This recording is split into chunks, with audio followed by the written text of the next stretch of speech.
ಓಂ ಶ್ರೀ ಗುರುಭ್ಯೋ ನಮಃ. ಫ್ರೆಂಡ್ಸ್, ಎಲ್ಲರಿಗೂ ನಮಸ್ಕಾರ. ಪ್ರಿಯ ವೃಶ್ಚಿಕ ರಾಶಿಯವರೇ, ನಿಮ್ಮ ಜೀವನ ಎಂದಿಗೂ ಸರಳವಾಗಿ ಇರಲಿಲ್ಲ. ಯಾಕೆಂದರೆ ನೀವು ಸಾಮಾನ್ಯ ಮನಸ್ಸಿನವರು ಅಲ್ಲ.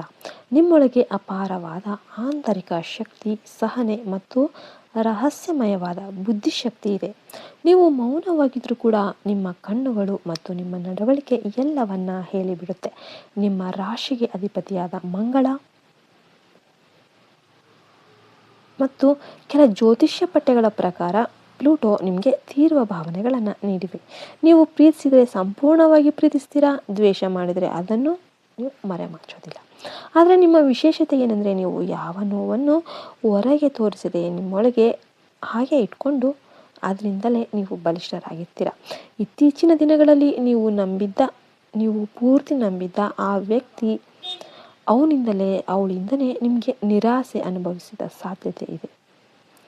ಅದು ಫ್ರೆಂಡ್ಶಿಪ್ ಆಗಿರ್ಬೋದು, ಸಂಬಂಧ ಆಗಿರ್ಬೋದು, ಅಥವಾ ಕೆಲಸದ ಕ್ಷೇತ್ರಗಳಲ್ಲಿನ ಒಂದು ಒಡಂಬಡಿಕೆ ಆಗಿರ್ಬೋದು.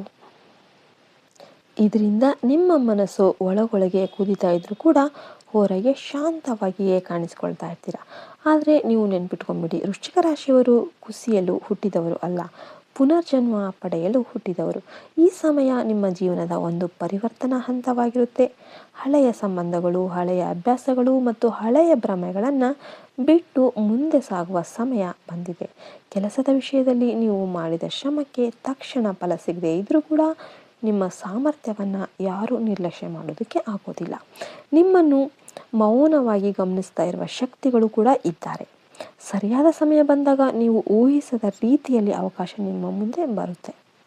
ಹಣಕಾಸಿನ ವಿಷಯದಲ್ಲಿ ನೀವು ಅಪಾಯ ತೆಗೆದುಕೊಳ್ಳುವ ಧೈರ್ಯ ಹೊಂದಿದ್ರೂ ಕೂಡ ಈಗ ಸ್ವಲ್ಪ ಎಚ್ಚರಿಕೆ ಅಗತ್ಯವಾಗಿರುತ್ತೆ. ಅನಗತ್ಯ ಸಾಲ ಅಥವಾ ಯಾರ ಮೇಲಾದರೂ ಅತಿಯಾದ ನಂಬಿಕೆ ಇಟ್ಟು ನಷ್ಟಕ್ಕೆ ಕಾರಣ ಆಗಬಹುದು.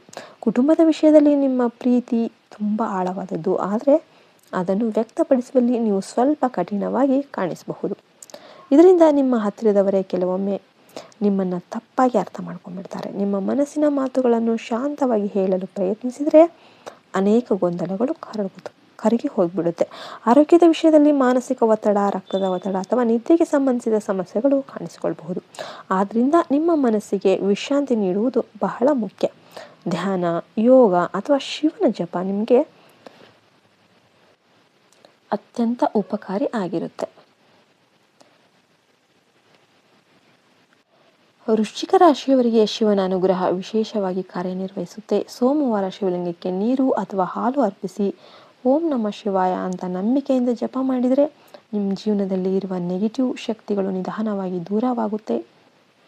ಮುಂದಿನ ದಿನಗಳಲ್ಲಿ ನಿಮ್ಮ ಜೀವನದಲ್ಲಿ ಸತ್ಯ ಹೊರಬರುತ್ತೆ. ಯಾರು ನಿಮ್ಮವರಲ್ಲ, ಯಾರು ನಿಮ್ಮನ್ನು ಬಳಸಿ ಬಿಟ್ಟಿದ್ದಾರೆ ಎಂಬುದು ಸ್ಪಷ್ಟವಾಗಿ ಅರಿವಾಗುತ್ತೆ. ಇದರಿಂದ ನಿಮಗೆ ನೋವಾದರೂ ಕೂಡ ಅದು ನಿಮ್ಮನ್ನು ಮುಕ್ತಗೊಳಿಸುತ್ತೆ. ವೃಶ್ಚಿಕ ರಾಶಿಯವರೇ, ನೀವು ಆಳವಾದ ಸಮುದ್ರದಂತೆ ಶಾಂತವಾಗಿದ್ರೂ ಕೂಡ ಒಳಗೆ ಅಲೆಗಳು ಇವೆ. ಆದರೆ ಆ ಅಲೆಗಳೇ ನಿಮ್ಮ ಶಕ್ತಿ, ನಿಮ್ಮನ್ನು ಕೆಡವಲು ಬಂದ ಪರಿಸ್ಥಿತಿಗಳೇ ಆಗಿರುತ್ತೆ. ನಿಮ್ಮನ್ನು ಇನ್ನಷ್ಟು ಕೂಡ ಬಲಿಷ್ಠ ಮಾಡ್ತಾ ಹೋಗುತ್ತೆ. ಈ ಕಾಲದಲ್ಲಿ ತಾಳ್ಮೆ ಮತ್ತು ಆತ್ಮವಿಶ್ವಾಸವನ್ನು ಕಳೆದುಕೊಳ್ಳದೆ ನೀವು ಮುಂದುವರೆದಿದ್ದಾದರೆ ನಿಮ್ಮ ಜೀವನದಲ್ಲಿ ಸಂಪೂರ್ಣ ಹೊಸ ಅಧ್ಯಾಯ ಅನ್ನೋದು ಆರಂಭವಾಗೋದು ಖಚಿತವಾಗಿರುತ್ತೆ. ಫ್ರೆಂಡ್ಸ್, ಈ ವಿಡಿಯೋ ನಿಮಗೆಲ್ಲ ಇಷ್ಟ ಆಯಿತು ಅಂತ ನಾನು ಭಾವಿಸ್ತೇನೆ. ಇಷ್ಟ ಆದರೆ ದಯವಿಟ್ಟು ಒಂದು ಲೈಕ್ ಕೊಡೋದನ್ನು ಮರಿಬೇಡಿ. ಮತ್ತು ವೃಶ್ಚಿಕ ರಾಶಿಯಲ್ಲಿ ನಿಮ್ಮದು ಯಾವ ನಕ್ಷತ್ರ ಅಂತ ಕಮೆಂಟ್ ಮಾಡಿ. ಆದಷ್ಟು ಜನವರಿ 15ವರೆಗೆ ಎಲ್ಲಿಗೂ ದೂರ ಪ್ರಯಾಣವನ್ನು ನಿಷೇಧ ಮಾಡಿ, ಇಲ್ಲಾಂದರೆ ಮುಂದೆ ಹಾಕಿ. ಮತ್ತೆ ಇನ್ನೊಂದು ವಿಡಿಯೋದಲ್ಲಿ ಸಿಗೋಣ ಎಂದು ಹೇಳ್ತಾ ಈ ವಿಡಿಯೋನ ಮುಗಿಸ್ತಾ ಇದ್ದೇನೆ. ಜೈ ಹಿಂದ್, ಜೈ ಭಾರತ್ ಮಾತೆ. ಹರಿ ಓಂ ತತ್ಸತ್. ಸರ್ವೇ ಜನೋ ಸುಖಿನೋ ಭವಂತು.